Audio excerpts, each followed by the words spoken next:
Hey everybody, welcome back. Stephen here, Northwest Small Batch Brewing, and it's time for another weekly brew chat.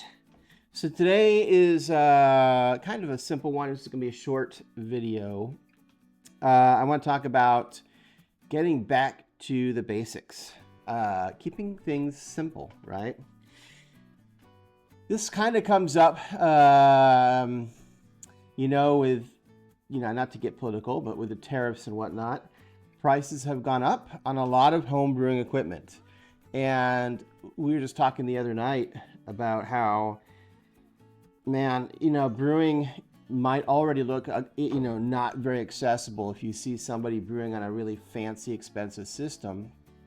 I'm guilty of that, but once you've been brewing for a while, you kind of want something that makes it easier and it's all in one. But point is, some of these brewing systems have almost doubled in price after, the tariffs, because a lot of the parts come from overseas.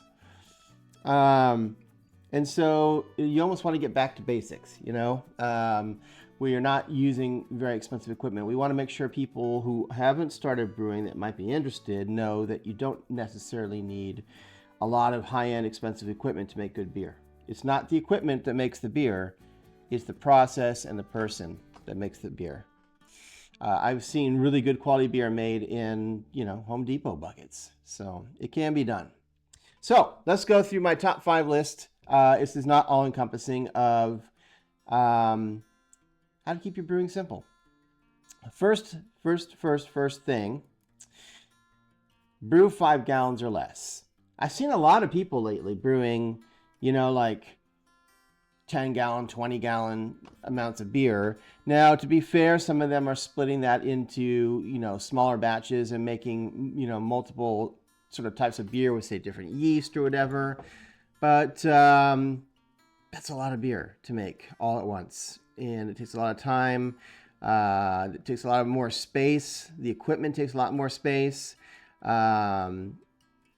Trying to be able to lift the fermenter, right? Or even the brew bucket to put into the fermenter, it's just too much, too heavy. So my first rule here with keeping it simple is keep it to 5 gallons or less. Number 2, keep the grain bill simple. So here's the thing. There are some really good award-winning beers out there that are basically smash beers, single malt and single hop. The deal is, when you start adding too much grains, too many adjuncts, you lose something. Like the beer starts going down the other side of the hill. It was getting good, and now it's like, it's going down. I always say, well, you got to have a base malt, right? So you always have whatever your base malt is, and then 1 to 2 specialty malts if you choose to do that. So if you're ever building a recipe and you're thinking to yourself, do I need to add this or this or this or this? If you've reached that point where you've already got your base malt and a couple of adjuncts,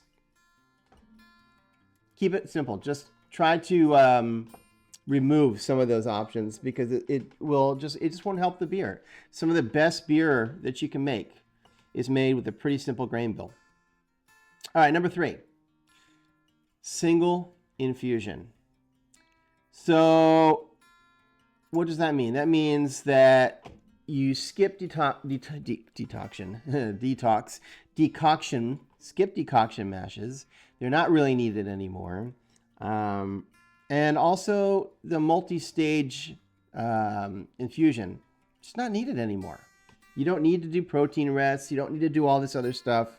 It's just added steps that are basically things from a bygone era. These are things when grain was not the way it is today, and you had to do these extra steps. But somehow either people are still doing it that way because that's how they used to do it, and they just, they've always done it that way, and I'm always going to do it that way in the future. Or they read it somewhere and they think it's some new fad or new trick. The reality is a single infusion mash works perfectly well with today's grains, so keep it simple. Number 4, keep your hop additions simple. I've been doing this lately, and I'm sold on it, which is that you don't need multiple hop additions throughout the boil. You're not going to get much aroma and flavor just by adding, you know, a 15-minute addition, a 30-minute addition, a 10-minute addition. Just do one single bittering hop for the whole boil, and then any kind of flavor or aroma hops that you want, either add them as a late addition or as a dry hop. And it's been working great for me.